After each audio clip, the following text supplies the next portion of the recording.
The rain was coming. I could feel it in the air, heavy and restless, like a warning whispered by the earth itself. For 30 years, I'd studied water, its patterns, its power, its unrelenting force.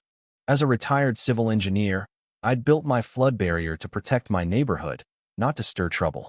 But trouble found me anyway, in the form of a $10,000 fine from the Homeowners Association and an order to tear it down. I did what they asked, and when the storm hit, it washed away everything in its path, including their headquarters. Sometimes, justice doesn't need a courtroom. Sometimes, it comes with the rain. My name is Harold Bennett, and this is the story of how one man's fight for safety uncovered a web of greed and betrayal in Oak Ridge Meadows, a quiet suburban community in coastal Georgia. It's a tale of science versus ego, truth versus lies, and the price we pay when profit trumps people.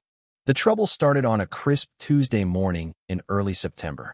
I was adjusting the drainage sensors along my stone barrier when Patricia Caldwell, the HOA board president, strode onto my property. Her tailored navy blazer and designer heels screamed authority, and the leather folder she clutched cost more than my monthly utility bill. As a landscape designer with her own firm, Patricia had a reputation for perfectionism. Her green eyes scanned my barrier like it was a personal insult. "Mr. Bennett," she said, her voice sharp as a knife, "this unauthorized structure violates our community covenants. You didn't seek approval from the Architectural Review Committee." I explained the science behind it. Oak Ridge Meadows sat in a natural basin, with my inherited family home at the eastern edge where runoff from the wooded hills above pooled during storms. 2 years earlier, a modest rain had left standing water near my property for a week. The barrier, 5 feet high, 42 feet long, built with local field stone and steel reinforcement, was my solution. I'd spent 3 months calculating load-bearing capacities and hydraulic flows, designing drainage ports every 8 feet to handle normal runoff while redirecting flood surges. It could withstand a 100-year flood, I told her, citing my decades with the city's public works department. Patricia wasn't impressed. She barely looked up from her folder. "This concrete eyesore disrupts our neighborhood's aesthetic harmony," she said, dismissing my data with a wave of her manicured hand. "We've never had flooding issues here, Mr. Bennett. You're overreacting." She handed me a citation on official HOA letterhead, a $10,000 fine for unauthorized construction, and a 14-day deadline to demolish the barrier or face legal action. Her parting words stung. "You've only lived here since inheriting this house 3 years ago. Trust those of us who've been shaping this community for decades." That evening, as I stared at the citation, my phone buzzed with a text from my old colleague, Tom, at the National Weather Service. "Heavy tropical activity headed your way in a few weeks. Prep for serious rain." My gut tightened. I knew what was coming. I spent the next 3 days compiling a presentation that would have made my old bosses proud. Topographical surveys, 20 years of rainfall data, and hydraulic models showing how water would flow without my barrier. El Niño patterns were brewing, promising a wetter-than-normal season. I emailed it to the HOA board, hoping reason would prevail. Instead, Patricia turned the community against me. She created a Facebook group, Oak Ridge Pride, which gained 300 members overnight.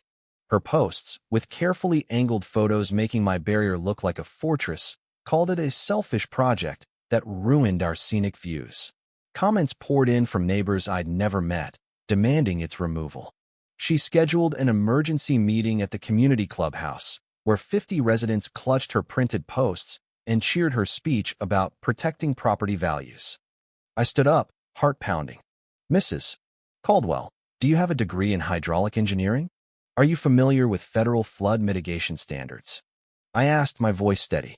"Our storm drains are designed for 10-year floods, not the 100-year events we're facing." The room fell silent, but Patricia deflected with ease. "We're not here to debate theories," she said. "We're here to preserve the neighborhood we love."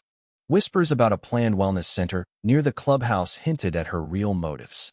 When I pressed her, she snapped. "Future plans will be announced through proper channels."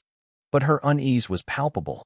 The meeting ended with a vote to enforce the fine, though some residents exchanged worried glances about the rumored development. The pressure grew unbearable. Anonymous notes appeared in my mailbox. "Stop being difficult," and "Your stubbornness hurts us all." With 2 days left before the deadline, I dismantled the barrier, documenting every step with photos and videos. My final email to the community, warning of flood risks, when ignored. 10 days later, Tropical Storm Evelyn formed in the Atlantic, stronger and faster than predicted. My models, built on software from my city days, showed it would hit 6 hours earlier than official forecasts, with 75 miles per hour winds and 2 inches of rain per hour, enough to overwhelm our undersized drains. Digging deeper, I found a damning truth. The neighborhood's drainage system, installed by Caldwell Construction owned by Patricia's husband, Robert, used pipes 40% smaller than the city-approved blueprints. The cost savings hadn't lowered HOA fees, they'd lined someone's pockets. As Evelyn approached, Patricia tightened her grip. She issued an HOA notice banning unverified weather information and blocked my calls to neighbors, labeling them harassment. Public records revealed Caldwell Construction's history of shoddy work for other developments they built had flooded, leading to lawsuits settled quietly. HOA minutes showed Patricia approving $200,000 in contracts to her husband's company, ignoring conflict of interest rules. Evelyn hit as a Category 2 hurricane, with 100 miles per hour winds and 4 inches of rain per hour. From my second-floor office, I watched via security cameras as water turned streets into rivers. The depression where my barrier once stood became a torrent, sweeping away cars and fences. The HOA headquarters, built on a filled wetland, collapsed in 20 minutes, its foundation eroded. The wellness center site was scoured clean. During the storm, a text from an unknown number changed everything. "I know you tried to warn us. Ellen Harper on Pine Lane has documents you need. Come after the storm." Ellen, a retired city accountant, had lost her previous home to flooding and her mother to its aftermath. Her records exposed a decade of HOA fraud, tying Patricia to Greenfield Properties, a developer planning a resort that would clear 60% of the protective forest above us. A waterlogged filing cabinet from the HOA ruins held letters between Patricia and Greenfield's attorneys, discussing managing opposition to a project that would triple flood risks. Ellen found a damaged smartphone Patricia's containing voice messages with her daughter, Laura, a Greenfield executive. "Keep the flood issue quiet until the forest deal closes," Laura said. "We can't let some engineer derail a $500 million project." I compiled a 20-minute documentary using drone footage, showing how my barrier would have saved 80% of the damage. Posted to the community's Facebook page, it went viral, earning 100,000 views and praise from engineers nationwide. Ellen formed the Oak Ridge Truth Alliance, rallying 150 residents to demand accountability. Greenfield hired a crisis PR firm, accusing me of causing the flood to spite the HOA. Their slick animations misrepresented my barrier's design and paid residents spread rumors about my obsessive behavior. But at a packed emergency meeting in the local middle school gym, I presented my time-stamped warnings alongside flood photos, proving my predictions' accuracy. Ellen played Patricia's recorded conversations, exposing her $400,000 in consulting fees from Greenfield. The room erupted when Ellen revealed Laura's role at Greenfield. Bank records showed Patricia's payments aligned with votes blocking safety upgrades. Corporate emails confirmed Greenfield's plan to silence technical residents, like me. 2 HOA board members, facing charges, turned on Patricia, admitting she'd threatened them into compliance. The state attorney general's investigation, spurred by whistleblower James Carter, a former Greenfield engineer, uncovered a multi-state corruption network. James's evidence recordings of officials accepting bribes led to federal RICO charges against Greenfield executives and 12 municipal officials.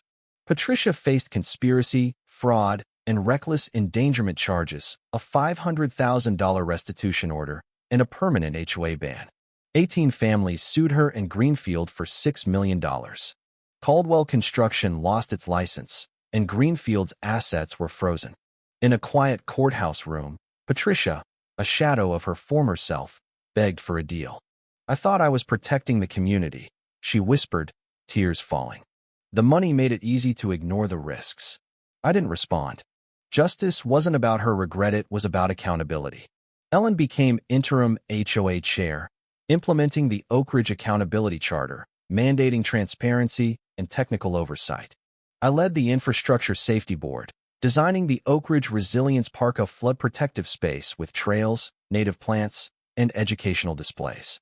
State-funded, it drew 50,000 visitors yearly, proving safety and beauty could coexist. Our fight inspired the Community Safety and Transparency Act, requiring HOAs to hire technical advisors and banning aesthetic objections to safety measures. Oak Ridge became a case study in law schools, a testament to citizen advocacy. At the park's dedication, a plaque read, "Oak Ridge Resilience Park, where science and community unite for safety." A father reading it to his daughter said, "This isn't just a park. It's how we protect each other." Standing there, hearing children's laughter blend with the sound of controlled water flow, I knew we'd won more than a legal battle. We'd reclaimed our community's soul. What do you think about this story? Have you faced injustice or corruption in your own life? Share your thoughts in the comments, especially about standing up to greed or fighting for what's right. Your voice matters, and I'd love to hear where you stand.